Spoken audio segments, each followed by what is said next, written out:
Morning. 6 a.m. I wanted to make sure to do this before it gets too warm. It's going to be pretty warm today. So it's been about 11 weeks after bud break on my grapevines. And so I just want to do a quick update and just show all the grapes you're doing, show what the foliage looks like, just to give you an idea of where you'll probably be in Arizona after about 11 weeks after the grapevines first wake up after winter.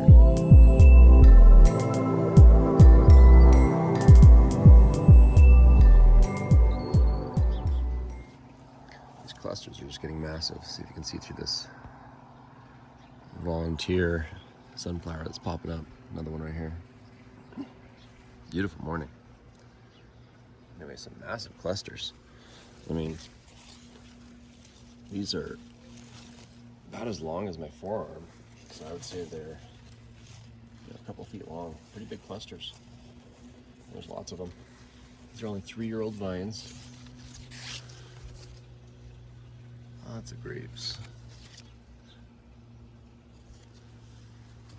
There's a few clusters back here.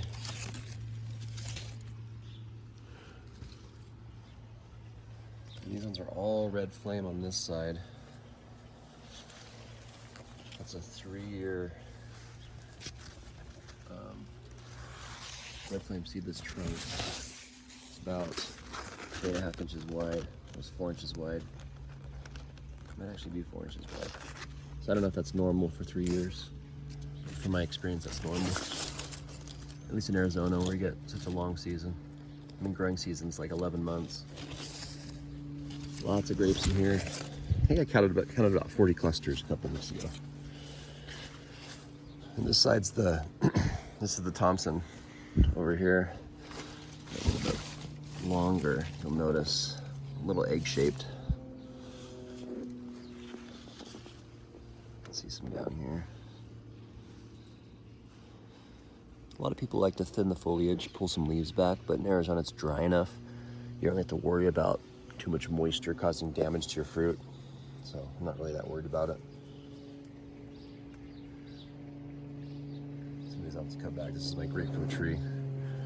I've cut some of the tips, some of the apical meristems off just to prevent it from going upward, just to cause it to thicken up down here.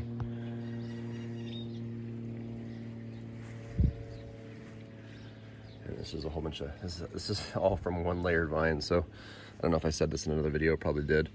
So I had a really long cane last year that went all the way back here. And so I pulled all the leaves off, except for at the very tip. And then I buried the entire thing. And now I have, I don't know, like 20 vines popping up out of the soil, just coming up everywhere back here. So lots of grapevines. Probably this next winter, I'll thin these back and maybe choose one every few feet to continue on. And then if I can find a nice root system, I might cut them out and put them in other parts of my yard. I'm trying to keep them from going too far this way because I have a thomcord. I really love Welch's grape juice, and these ones are wonderful table grapes, but I really want some juicing grapes, and so that's a little tiny bare root that I bought online on some website. And it's growing really slow, probably because it's just such a juvenile root system on that guy. But it's finally hit the wire. Really slow growers though. And then over here, I actually, in this chaos over here, this is all cherry tomatoes. I kind of have like a little cherry tomato chaos hedge over here where I'll come over here and grab a few handfuls of cherry tomatoes and squeeze them right before I eat them, just to scatter the seeds. And so there's probably a few dozen cherry tomato plants coming up right here, and more cherry tomatoes than I could eat in one sitting, that's for sure. Lots of cherry tomato. Anyway, concord right here growing super slow, but doing okay. At least compared to, you know, red flame seedless and Thompson seedless, which do incredibly well in Arizona. Concords do okay. They just, I mean, I've seen, what, 2 feet of growth in a month? I don't know if that's good, because these ones have like 30 feet of growth in a month.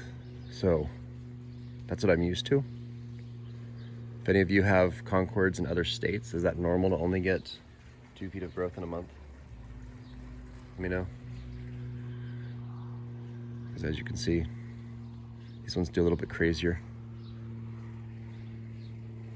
And I have a bunch more grapevines over there by my waterfall, but they're not as big as these ones, so they're not really worth bragging about. Anyway, that's 11 weeks. At 11 weeks in Arizona, assuming you get bud break, you know, early March, late February, you'll probably have roughly something like this. I hope this helps you gauge how your grapevines are doing and what to expect from your yield of a 3-year vine. If you have any questions or comments or whatever, feel free to leave me messages in the comments. Have a wonderful day.